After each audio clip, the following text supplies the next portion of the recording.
Bom, gente, vamos dar início a mais um vídeo, tá? Para o canal Mente Aberta. Nesse vídeo aqui eu vou estar fazendo para vocês mais uma sessão que irá corresponder à playlist Respondendo E-mails, né? E nessa sessão aqui eu irei conversar com vocês sobre o acting out e a passagem ao ato.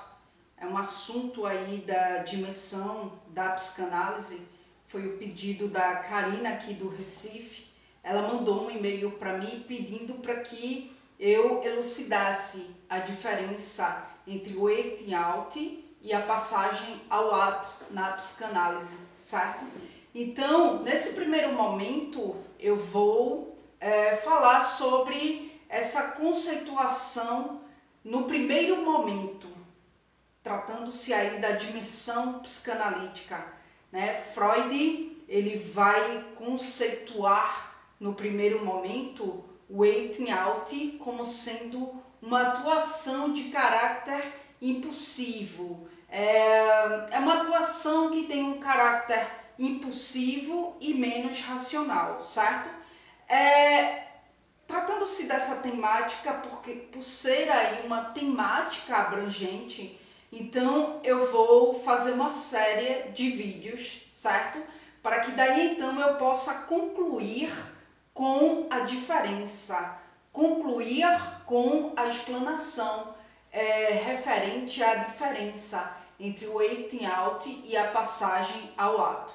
Então vejam, como eu disse para vocês, no primeiro momento Freud ele vai definir o acting out como a tendência a uma repetição, né? É uma tendência, um comportamento aí que tem, ou melhor, é um ato que tem aí um caráter impulsivo, um caráter que não é munido de uma racionalidade, é um ato que tem aí, que é caracterizado aí por uma tendência à repetição. E aí, nesse primeiro momento, essa repetição, ela vai acontecer no tratamento analítico, sabe? Então, quando Freud fala dessas repetições, desses atos repetitivos, ele faz referência a padrões. Ele faz referência a padrões de comportamentos, ele faz referência às experienciações infantis, que daí então é projetado, ou melhor, é reproduzido nesse ato, nesse ato de caráter impulsivo, nesse ato munido aí de uma repetição, tá? Então, nesse primeiro momento, o acting out é um ato no qual o sujeito em análise ele age ao invés de recordar, né? Ou seja, comumente numa análise, num processo psicoterápico de abordagem psicanalítica, temos aí a visão de que o sujeito ele tende a recordar, não é? E colocar em palavras aquilo que ele recordou. No caso do acting out, isso aí é um ato em que o sujeito ele não recorda e coloca em palavras, sabe? Ele age, ele emite uma ação, ele executa um ato, e aí isso vai ocorrer quando a resistência ela vai ser intensa, quando munido de uma intensa resistência quanto a recordações, quanto a passar a fala, né? Passar a palavra, a recordação, quando há essa resistência intensa, então o sujeito vai tender à emissão de algum ato. Então, o acting out, nesse primeiro momento aí da psicanálise freudiana, é uma vicissitude do tratamento, do processo analítico, sabe? Ou seja, é uma variação do processo analítico. Então, o acting out, nesse primeiro momento, são aí repetições da vida infantil. E Freud vai dizer que essas repetições da vida infantil se apresentam aí com a exatidão, né? E que, de modo invariável, são atuadas na esfera da transferência. Eu vou dar um exemplo fictício para vocês que vocês possam aí, na mente de vocês, ter essa visão clarificada do que seria o acting out nesse primeiro momento aí da psicanálise freudiana.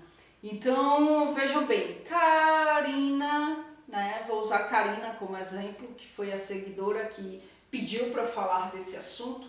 E como eu disse, o exemplo é fictício, não é real, né? Eu elaborei só para que eu pudesse, por meio de um exemplo prático, elucidar para vocês o que seria o acting out no processo analítico. Karina está em processo psicoterápico por conta de uma inibição. Ela tem uma certa inibição que ela não consegue entender o porquê que ela é tão inibida.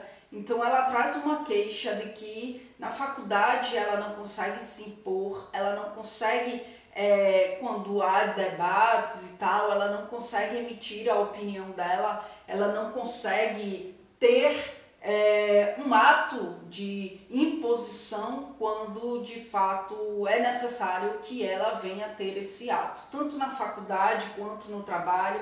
Ela diz que não consegue expressar reações, por exemplo, de raiva mesmo. Quando alguém faz raiva a ela, né, ela não coloca essa raiva para fora, sabe? Ela não expressa o que ela está sentindo, ela guarda e aí ela procura uma psicoterapia para entender o porquê, né? Então, em processo psicoterápico, né, com um psicólogo da abordagem psicanalítica, ele então começa a mexer nas questões da infância de Karina, sabe?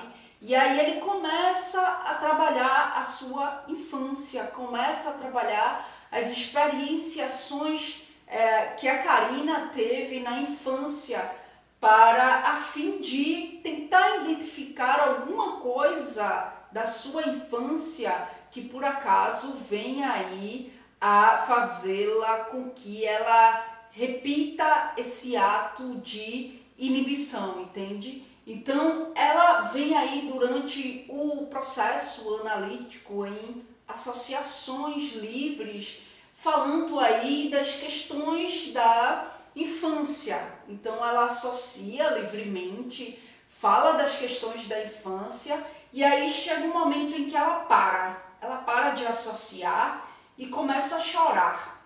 Começa a chorar, um choro compulsivo. E aí ela olha para o psicólogo e diz, meio que com raiva dele, por que você está mexendo nisso? Isso não tem nada a ver com a minha inibição, sabe? Então veja, é um momento em que ela transfere alguma raiva da infância para o psicólogo e é por isso que Freud, no primeiro momento da conceituação do acting out, vai dizer que o acting out está muito ligado à transferência, né? E aí ela bota para fora essa raiva, fica com raiva do psicólogo e chorando ela diz, aquela tapa doeu demais, não é para mexer nisso. E aí o psicólogo pergunta, o que você sentiu no ato da tapa?